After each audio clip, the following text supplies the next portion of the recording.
and welcome to our showcase session from UHCW Finance Department. I'm really sorry, but my camera stopped working literally a moment before the session was due to start. So there's myself, Paul, and Megan here on our showcase session today, and we're going to talk through our Apprentice to CFO development programme. So we'll just move on the slides. So that's myself, Paul, and Megan here on the showcase today. I'll hand over to Paul for the first slide. Thank you. Thank you. So what I just want to just talk about our journey, because it is journey and we haven't finished our journey at this moment. It started about 5 or 6 years ago, and we were having like recruitment difficulties trying to get finance managers into the organisation. It was just becoming the problem. We also realised that there are a number of very senior managers in the finance team that were approaching the kind of like towards their retirement age, and so we had a kind of like a double whammy in terms of the 5, 6 and 7s not being able to recruit, as well as the actual 8Bs and 8Cs within the next 5 or 10 years. We had about 5 or 6 that were going to approach their retirement age. So that sort of like lent us to actually start looking slightly differently of how we actually sort out the staffing needs. There's also my journey. So my name is Paul Davis. I started in 1987, probably before most people were born. But I started as a junior at Rugby Health Authority. No intention of studying, just thought I'll take my money. But I was spotted by one of the managers at the time and encouraged to study. So I didn't go to university, but I was encouraged to study. And a part of my development was when I was getting promoted, I was never promoted in the same department. I was being moved around to gain the experience. And I wanted to sort of like leave that behind and actually give a more rounded accountant rather than just a specialised accountant. We also wanted to create the finance leaders of the future. And although that sounds a very grand title, we have got experience of a number of trainees that have gone through UHCW in the past, who have actually gone on to be chief execs and CFOs of different organisations. So we did really want to continue that kind of historical trend that we were doing. So our first decision was to actually enter into the apprentices arena in 2020, and since then we've recruited up to 15. Some of the things I didn't want to do is just to have like an apprentice for 12 months and then just not sort of like do anything with them. So one of our approaches was we were telling the apprentices at the first that they still had their studying to do, but we would eventually train them into fully qualified accountants. So we gave them that information up front. And essentially, the way it actually works, they spend 12 months on the apprenticeship, rotating round various departments. And then after that, and if they complete their competencies in terms of completing their first stage of AAT and they've done their job experience, then we would bring them on as a band 2, and we would still carry on rotating them around the various departments, even though that during the second year. So the rotation for us isn't about the first year. After that, we would encourage them to go with one of the band 3s. Now, our band 3s are band 3/4s, and this is the first time that they will have to sit an interview, and if successful, they would actually then join one of the teams, be it in financial services or in financial management. And then they would actually work towards becoming a band 4. So they will carry on their studying. And what we then did was behind every job description, we've put the competencies all the way up, including my own job description. There's a set of competencies that they have to deliver. And if they were successful with their qualifications and successful with achieving all their competencies, they would then move to be a 3/4. So that was quite good for the apprentices. So the original thing was we would actually just concentrate on the apprentices, but then we started thinking, well, that's not going to sort out the retirement and what happens after they've achieved their band 4s. So then we started expanding the way that we were looking at this, and the term apprentice to CFO became really appropriate. Because then what we actually then did was we rolled out all the training and the achievement of competencies to our band 5s, band 6s, band 7s, etc. And so what we do now is that twice a year we will review all our students. So all the placement managers will get together and discuss the pros and cons, how they're doing, where's the weaknesses in. And then we would actually design tasks or move them, if they're still on the rotation part, move them around so that they gain the necessary experience so they can continue their progression. We've since now added all the opportunities for secondments, both inside and outside of finance. And as I said, the journey is now still continuing as we're adding more and more. So what started as a very basic idea for me to solve a burning bridge of recruitment and succession planning and add a little bit of my own experience in, the whole team now is actually developing the whole of the process and the programme so that it covers all the various grades, and we try to now develop everyone using the talent program, and we are now developing the post-qualification side of the training, allowing people to go on and do further training, further opportunities, even after they've actually qualified. So So that's where we've got at the moment. We've still got to develop some of the grades. So the step between a band 7 and a band 8A, we probably haven't cracked at this moment in time.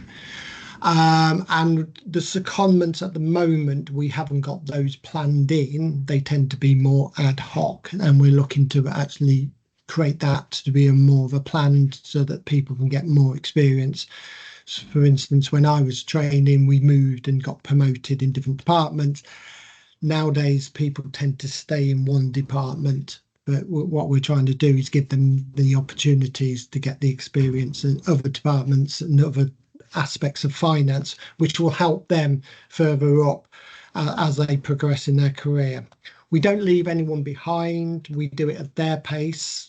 So we do meet with the individuals and talk about their next steps. Our PDRs is about their competencies to do the next job. We don't force people to work, and sometimes they'll slow down and other times they're keen to move forward.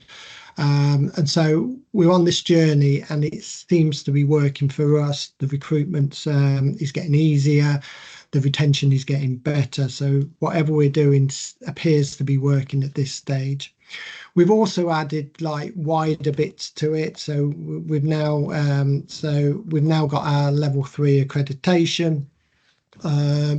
We also have actually tried to add extra bits as university hospitals. We also do lean, which we call UHCWI. So we're now introducing stand-up, so everyone will actually start gaining a little bit more experience. We offer a little bit more training outside of finance to do the lean technology, etc. And so that's where we are at this moment in time. Right, over to you, Pam. Thank you very much. Hopefully you can all still hear me. Just move the slides along.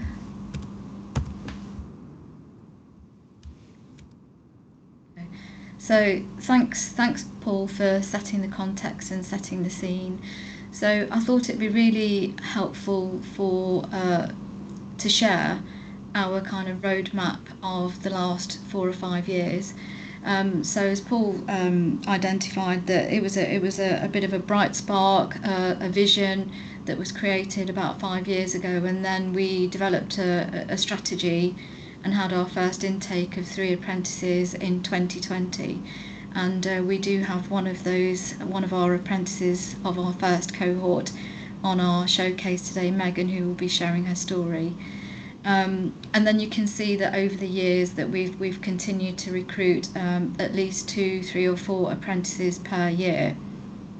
And what we found was, as they were progressing through their studies and their experience, for example, in 2022, we had 2 of the apprentices from the previous cohorts were offered jobs elsewhere. We did actually have 1 leave due to ill health, and the other 2 secured permanent positions at UHCW. And going through each of the years, so the next year we've appointed a further 2 apprentices. And I think we were really trying to strengthen the kind of development of our junior workforce, to get them learning and developing and growing our own finance professionals. And we've kind of strengthened this with our intake and supporting HFMA graduates and the graduate management training scheme trainees.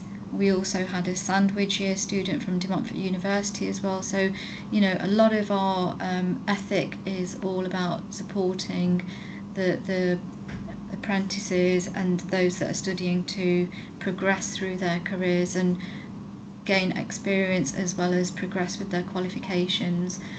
And then last year we also recruited a further 4 apprentices, as well as a trainee from the Insights programme that is being sponsored through the NHS Finance. And I think we've got Will on the actual call today, who's one of our apprentices that joined last July, and they'd only been here for a few weeks, and we'd asked them if they would participate in our level 3 accreditation assessments, which was really good experience for them, and I hope that they enjoyed that, just understanding how we're growing as a department. And another thing that happened kind of in the last 12 months really is the fact that, having gone through the accreditation process and linking in with the Midlands Finance Academy, I think this was a real turning point for us, because it was a bit of a reflection on all the work that we'd done on staff development in the previous 4 or 5 years, and really helped us to hold a mirror to ourselves and say, well, actually, you know, we've done so much in terms of the staff development, and the vision that we once had 4 or 5 years ago has flourished even more than we had expected, because by 2024 we had recruited 15 apprentices, of which 13 are still with UHCW. 12 are still with UHCW, and we wanted to strengthen our existing training policy as well, because that was something that was felt that we needed to strengthen. And together with the talent management strategy that was being developed by the Midlands Finance Academy, we felt that that was a really good turning point and a springboard for us to make our staff training and development even stronger. And so it wasn't just about developing the apprentices, but it was a holistic approach to the whole wider department, to make sure that everybody in the department had the opportunities to progress and develop in whichever aspect that they wanted to. And in terms of secondments and shadowing, you know, those are things that we've created over the past 12 months, and I can speak for that opportunity personally. as having 20 years in experience in financial management and working with budget holders and business partnering, I stepped into a secondment myself as a head of financial development, taking forward the finance strategy, taking forward all the improvement work that we would like to do in the department, and also helping the rest of the department grow and develop as well in terms of their own aspirations.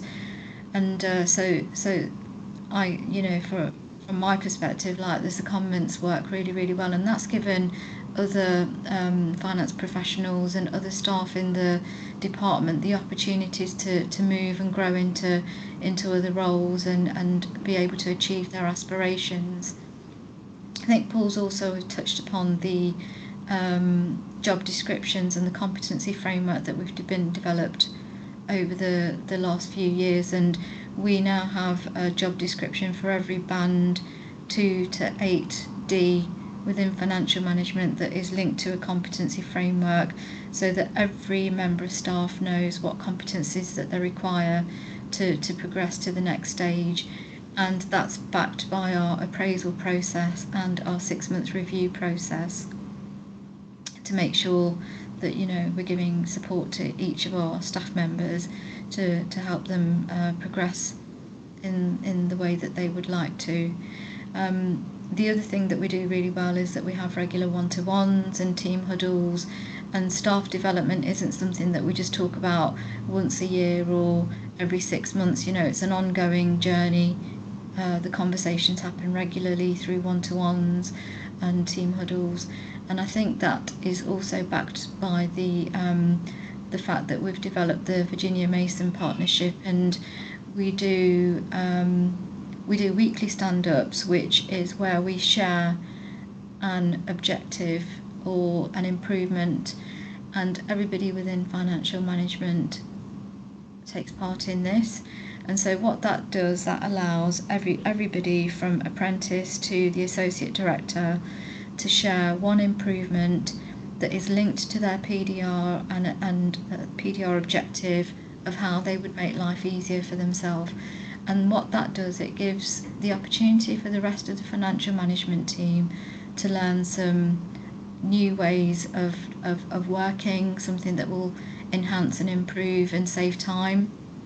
But also it builds the confidence of those that are presenting, right from a junior level to a senior level, and helps them to gain confidence in presenting to the wider department, and also to embed and learn about the Virginia Mason and UHCW improvement lean methodology, and embed that culture in their everyday work. And one of the next things we're looking at, obviously, will impact on everybody in the NHS Finance community, is the faster reporting and having to reduce reporting. So all of the work that we're doing in terms of developing our skills and using the Virginia Mason partnership is about reducing our reporting and using those tools and techniques to be able to do that. And then lastly, I just wanted to say that as it's a very kind of holistic approach to staff development and training,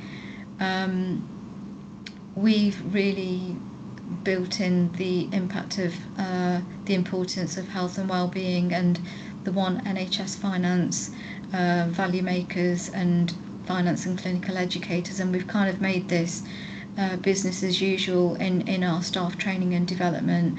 So if we kind of look back to 2020, that was like during the pandemic when our staff development really took a leap, and we developed and set up a finance, health and wellbeing group kind of prior to the pandemic, and we felt that that was really important to be able to support everybody in the department prior to, during, and even now post-pandemic.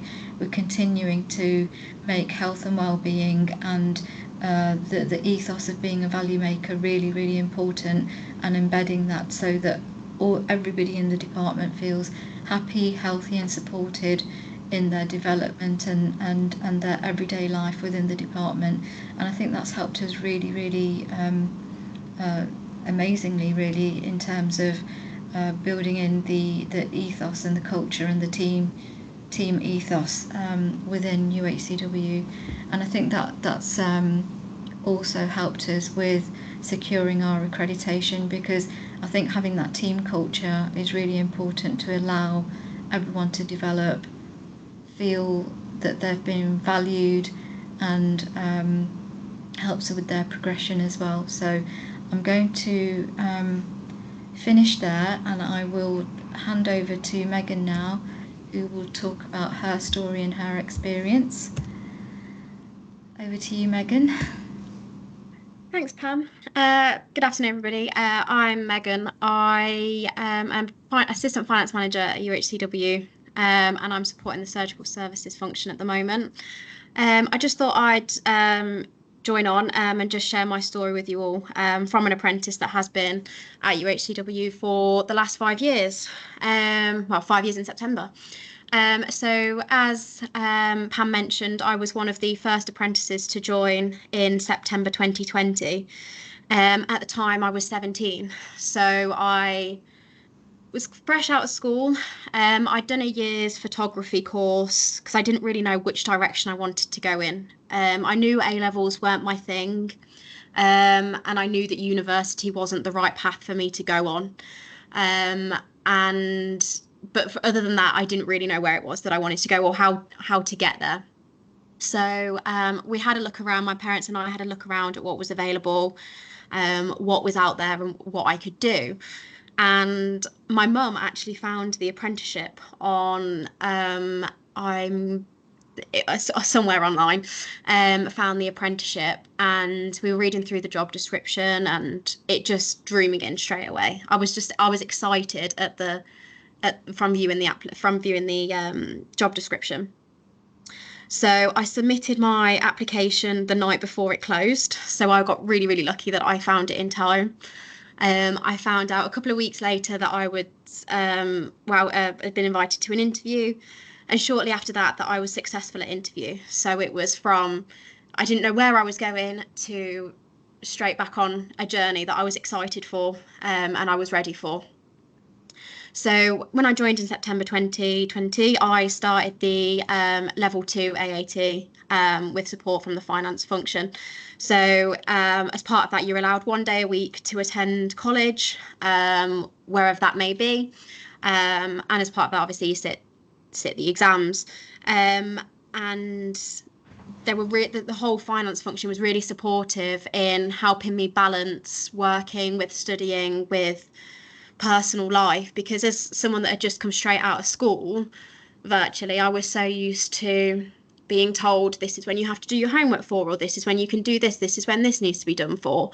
And going into the working world, it was very much that I had to have that self-initiative to go, no, actually I need to do this, then this, and so on and so forth. So the finance function really helped me settle in and get used to that and get an understanding of the working world, really.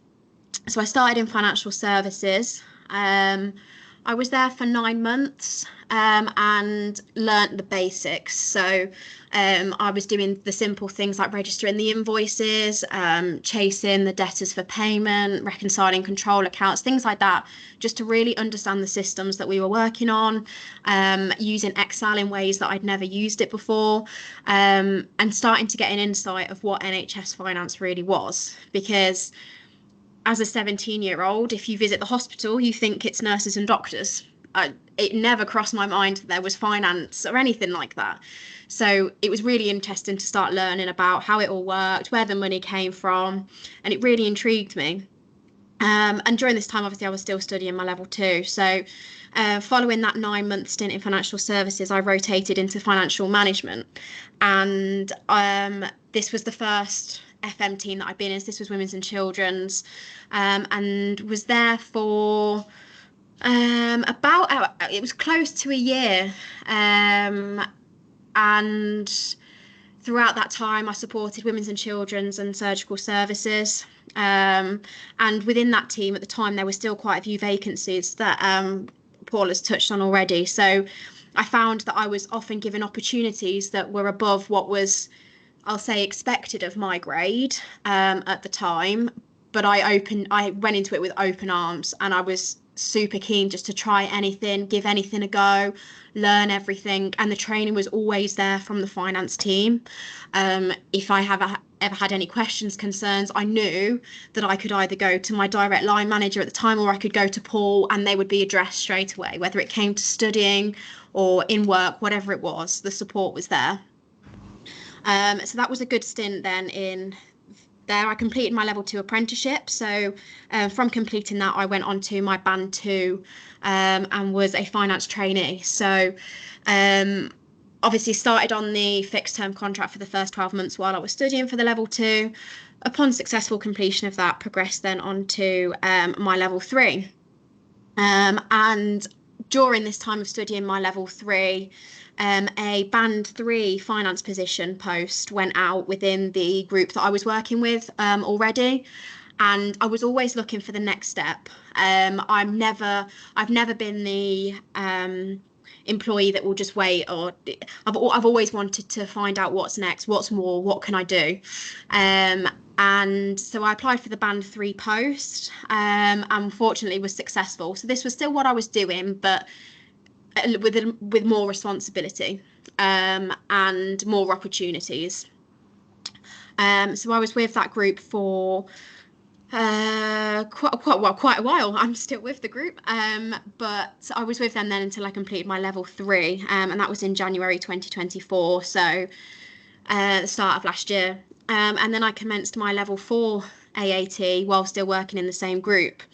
Now, during this time, Paul and the team, the training team, had come up with a competency framework of how I could go from a band 3, or not just me, but the apprentices, how they could go from a band 3 to a band 4. What were the expectations? What should we know?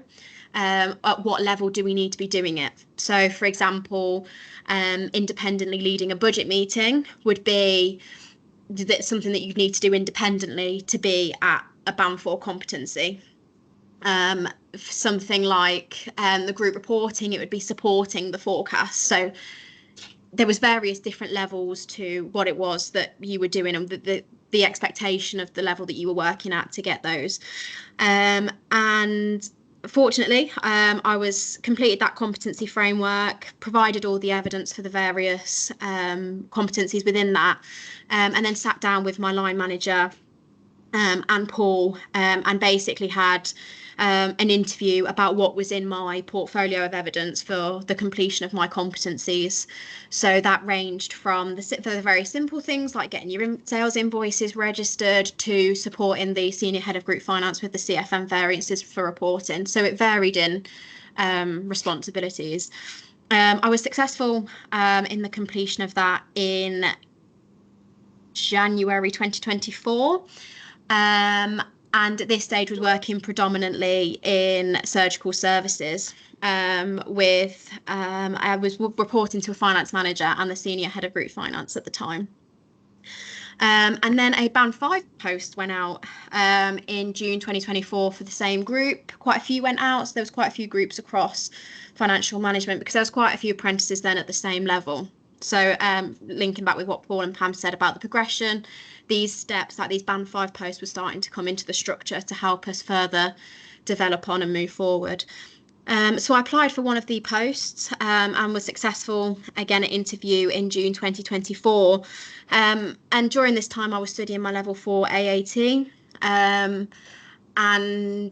was still balancing work, life, college, all of the above, while having the one-day study. So I was constantly supported by the whole finance function. And to this day, I'm still studying my level 4. I did have a bit of uncertainty around my level 4 and some struggles with my studies. So still working through it now. I've gone back and I've redone a few of the modules with the support of Paul, Pam and the training team. So they've supported me to go back and further study that so that I can secure those exams.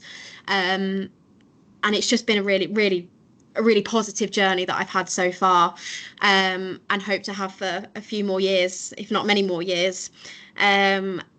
The other opportunities that I've had are things like, so I was the chair of the finance wellbeing group for quite a while, and as part of that we planned events for the finance team. So we looked at trying to build the financial management and financial services closer together to improve those relationships across the two. We invited operations in, and some of our ops and performance managers came along as well, so they got to integrate with the finance function. So I was really honoured to be a part of that group, to bring those relationships together. And that was an opportunity that came off the back of this. As Pam has also said, the level 3 accreditation, I was asked to share my story there as well. And I think, I mean, the main thing for me is I would 1000% recommend an apprenticeship at UHCW within finance, because the support, the structure is incredible. And the journey that I've had has been really, really positive. I've worked in some incredible teams, and I know that I could speak to anybody within the finance function openly and would get that support from all of them. So yeah, February 25 is where we are now. So what's next, I guess? So short term, I need to get this level 4 out the way. I've got 3 exams left, so I'm hopeful that they will be hopefully completed by May.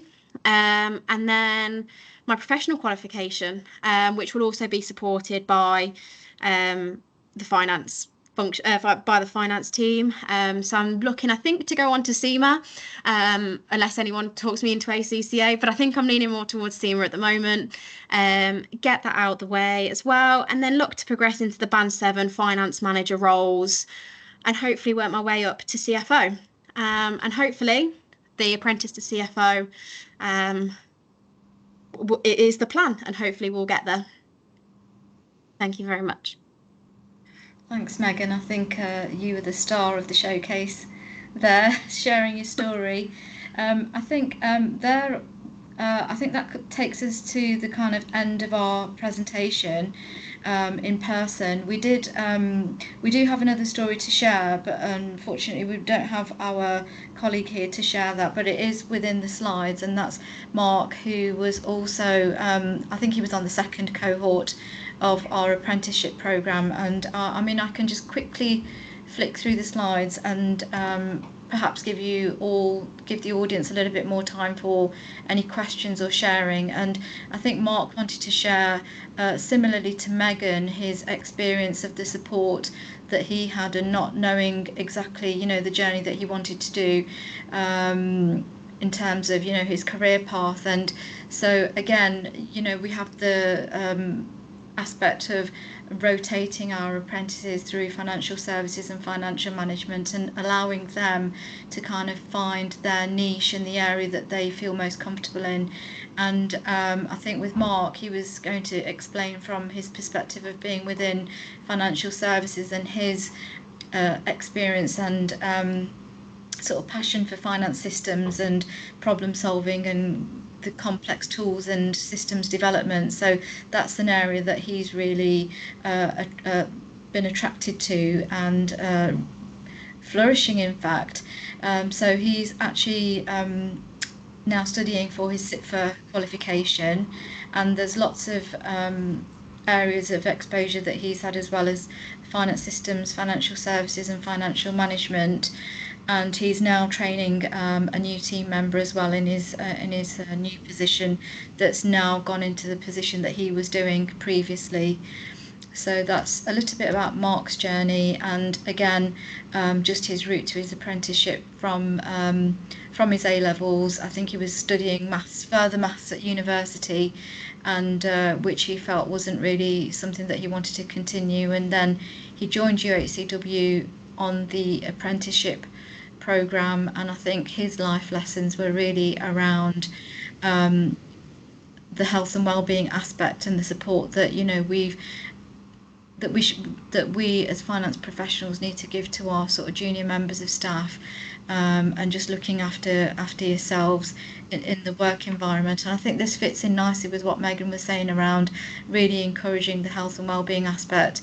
You know, it's not just ticking the boxes and moving along, you know, the passing the exams and the experience, that's really important, but I think having that holistic wrap around support to to everybody within the department, especially our junior workforce, given the continuing challenges that we're facing within the NHS Finance, which is ever changing.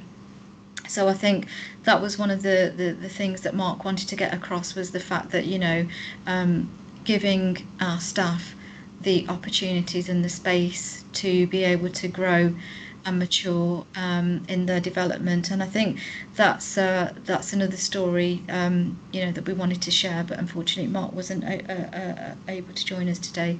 But that will be in the slides when you get the pack. And again, apologies, my camera stopped working literally before we were about to go live, so apologies for that. And I think we are going to move on to questions, and whether there's any comments or questions from the audience, and if Paul or Megan want to add anything further to the showcase. Thank you.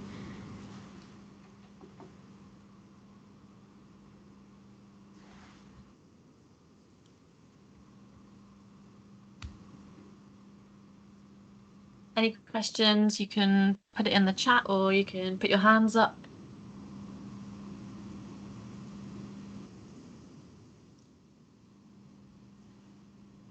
I think so far in the chat we've had some really nice comments there, so thank you. Well done, Megan.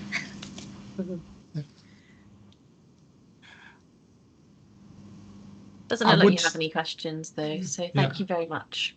I would like to just say that we're always willing to learn. So if anyone else is doing something slightly different that you think will add to our programme, then please just reach out to us.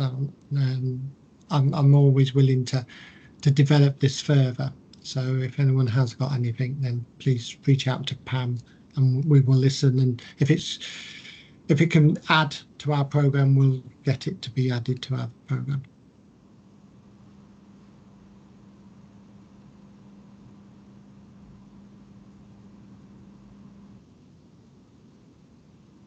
Cool, thank you very much. Thanks everyone for attending, and thank you very much for doing the showcase session. It's brilliant. Thank you ever so much, and thanks for the networking opportunities as well. Yeah.